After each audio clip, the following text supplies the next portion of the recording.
చూడండి ఫ్రెండ్స్, ఈ ఇల్లు చూడండి. ఇది ఈశాన్య బ్లాక్, ఉత్తరం వీధి తూర్పు వీధి గల స్థలం. అయితే వీళ్ళు దక్షిణం 2 అడుగులు ఖాళీ స్థలం విడిచి,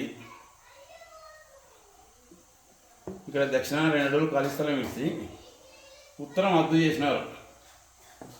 బాల్కనీ కంప్లీట్గా ఈశాన్యం పెంచుకుంటూ వాయువానికి వస్తాగా మూత పడింది.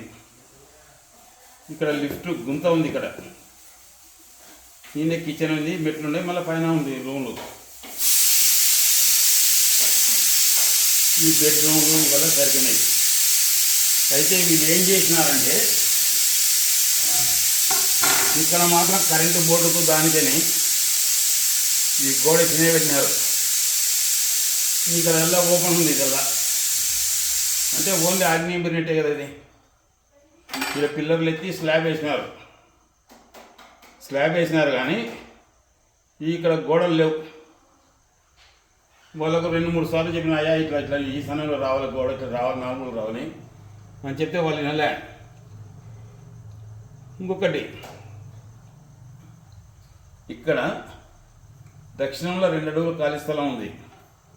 ఉత్తరం వద్ద ఆకస్మిక మరణం సంభవిస్తుంటే అట్నే ఆయన యజమానికి ఆకస్మిక మరణం సంభవించారు. తర్వాత ఆగ్నేయంలో గోడలు ఉంటే ఆ ఫైర్ జరిగాయి. ఆయన కారు కాలిపోయా, కోర్టులు, కేసులు, పంచాయతీలు అన్నీ చాలా జరిగినాయి.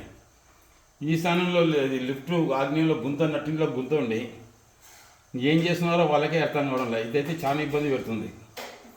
చెప్పంగా ఈ కాంపౌండ్ జరిపి ఇట్లా కట్టినారు. కాంపౌండ్ జరిపి కట్టిన పెద్దగా రిజల్ట్ అయితే రాలే. ఎందుకు మళ్ళీ తర్వాత చెప్పంగా ఈడ పిట్ట కూడా కట్టినారు. కట్టి ఈడ పార్కింగ్ ఇట్లా పెట్టినారు. ఇప్పుడు కొద్ది రిలీఫ్ ఉంది. ఈ ఇల్లు అయితే చాలా ఇబ్బంది పెట్టింది. ఎందుకంటే ఈడ నట్టింట్లో దక్షిణాన గుంత పెట్టినారు లిఫ్ట్ కోసం. ఇది ఇన్నాళ్ళు ఆగ్నేయంలో పారు పెరిగి ఫైర్ అంటే కారు కాలిపోవడం, కోర్టు, స్టేషన్, పంచాయతీలు జరగడం, ఇట్లాంటివన్నీ జరగడానికి సమస్యల్లో జరిగినాయి. వాళ్ళకు ఇట్లా జరిగి చాలా ఇబ్బంది పడినారు. చూడండి ఫ్రెండ్స్, ఇట్లుంటే ఇట్లనే జరుగుతుంది. ఎందుకంటే 4 మూలలు చౌకం ఉండాలి. ఇప్పుడు దక్షిణంలో ఖాళీ స్థలం 2 అడుగులు ఉంటే 2.5 అంటే ఉత్తరంలో 3.5 ఉండాలి. అంటే ఓపెన్ స్కై లెక్క. వీళ్ళు ఏం చేశారు, మేము బాల్కనీ 4 అడుగులు ఇచ్చినాము అని 3 అడుగులు బాల్కనీ ఇస్తే అద్దడిగే కదా మిగిలేది. ఈ బాల్కనీతో లెక్క. ఈ బాల్కనీ మూత అనేటే ఎప్పుడే కానీ ఈ బాల్కనీ కాక ఓపెన్ స్కై ఉండాలి. ఇది వాయువు మూత అనేటే కదా ఫ్రెండ్స్. కాబట్టి ఇది వద్దు. వాయువు మూత పడి లేని కాల సమస్యలు వచ్చి గొడవ జరిగి ఆయన చూస్తే ఆకస్మిక మరణం సంభవించి యజమానికి నిద్రపోయినట్టే చనిపోయినాడు. ఎవరికి తెలియదు. ఇట్లుంటాయి ఫ్రెండ్స్.